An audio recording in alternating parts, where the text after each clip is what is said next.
It starts with a whisper, that voice in the back of your head saying, there has to be more than this. We wait like we're expecting permission, waiting for the perfect moment to show up with open arms and say, now, you're ready. But it doesn't.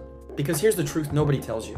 It only takes now to change your life. Not tomorrow, not next year. Just now. We are raised in the cult of someday. Someday I'll be fit. Someday I'll move. Someday I'll speak up. But someday is a beautiful excuse. Because someday protects us from discomfort and makes failure feel far away. Here's what nobody tells you. Someday is just today, with better marketing. And every time you push your dreams to later, you shrink the window of your life. You don't need more time.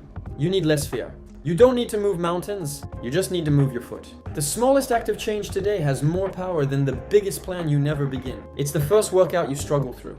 The first morning you get out of bed without snoozing the alarm. The first no to something that drains you. Change doesn't come from one explosion. It comes from hundreds of quiet revolutions. And they all begin now. There's a voice in your head that says, what if I fail? What if I look stupid? What if I'm not enough? But fear doesn't mean stop. It means you're on the edge of something real. That fear, that's the price of growth. Let it come with you, but don't let it lead. Because the cost of staying still is far more painful than the cost of moving forward. You'll survive discomfort. You won't survive regret. Everyone's waiting to feel ready, to feel prepared, to feel perfect. But if readiness was a requirement, nobody would start. The people you admire, the authors, the athletes, the creators, they didn't wait to be ready. They started scared, they started small, they started with nothing but desire and the courage to begin. Readiness is a result, not a requirement, and if you wait to feel ready, you'll wait forever. Our lives are made of moments that ask one question. Will you stay who you've been or become who you could be? Most people never answer. They freeze. They postpone. But the ones who change, they step forward. Not because they're fearless, but because they've learned that life isn't waiting. The door doesn't open unless you knock. You don't need a sign from the universe. You are the sign.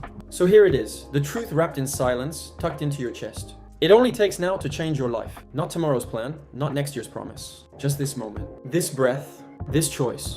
You could change nothing and the world will keep turning. Or you could choose something, anything. And that little shift could be the spark that rewrites everything. Say how you feel. Leave what hurts. Begin what heals. Not because it's easy, not because you're ready, but because now is the only moment that's real. And that's all you need. It only takes now to change your life.